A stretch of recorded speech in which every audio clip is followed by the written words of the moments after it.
Hello guys, ఎలా ఉన్నారు? మీరు బాగున్నారనుకుంటున్నాను. నేను బాగున్నాను. ఈరోజు సస్టైనబుల్ అండ్ గ్రీన్ ఇన్ఫ్రాస్ట్రక్చర్ గురించి మాట్లాడుతున్నాను. గ్రీన్ అండ్ సస్టైనబుల్ ఇన్ఫ్రాస్ట్రక్చర్ మెయిన్గా ఎన్విరాన్మెంటల్ ఇన్వెస్ట్ చేస్తూ డెవలప్మెంట్ ప్రమోట్ చేయడం మీద బాగా ఇంపాక్ట్ చూపిస్తుంది. ఈ ఎకలాజికల్ ప్రిన్సిపల్స్ అంటే ప్లానింగ్, డిజైన్, కంట్రిబ్యూషన్, ఆపరేషన్ ఇవన్నీ ఇంటిగ్రేట్ అవుతూ ఉంటాయి. దీని మెయిన్ గోల్ ఏంటంటే economic growth and social wellbeing and environmental protection balance చేయడమే దీని గోల్.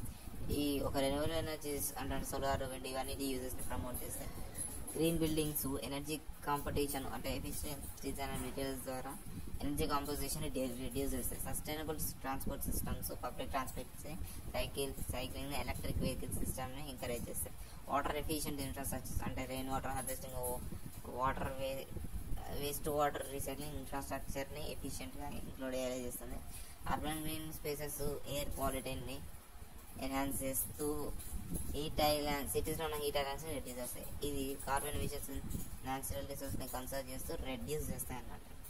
స్పాట్ టెక్నాలజీస్ అన్ని రిసోర్సెస్ అన్ని ఎఫిషియెంట్గా మానిటర్ చేసి మేనేజ్ చేస్తాయి. హెల్ప్ చేస్తాయి. లైఫ్ సైకిల్ కాస్ట్ అనాలిసిస్ అనే లాంగ్ టర్మ్ ఎకనామిక్ సస్టైనబిలిటీని ఎన్ష్యూర్ చేస్తాయి. పబ్లిక్ ప్రైవేట్ పార్ట్నర్షిప్స్ కూడా సస్టైనబుల్ ఇన్ఫ్రాస్ట్రక్చర్ ప్రాజెక్ట్స్ని సపోర్ట్ చేస్తాయి. పాలసీ ఫ్రేమ్వర్క్స్ అంటే ESG, environmental, social and governance ఇవన్నీ ఇన్వెస్ట్మెంట్స్ని గైడ్ చేస్తాయి.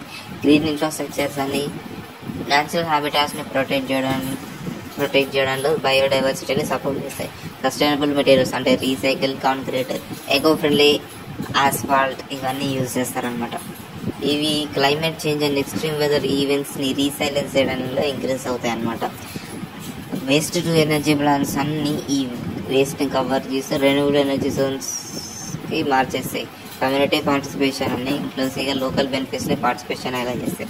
గవర్నమెంట్ వరల్డ్ వైడ్గా గ్రీన్ రిసర్చ్ని అర్బన్ ప్లానింగ్లో ప్రయారిటైజ్ చేస్తాయి వరల్డ్ వైడ్గా. ఓవరాల్గా చెప్పాలంటే ఒక cleaner, safe and more resilient ఫ్యూచర్కి ఇది ఒక పాత్గా యూజ్ అవుతుంది అనమాట. సో ఇది గైస్ ఈ రోజుకి వీడియో. రేపటి వీడియోతో నేను మళ్ళీ రేపు కలుద్దాం.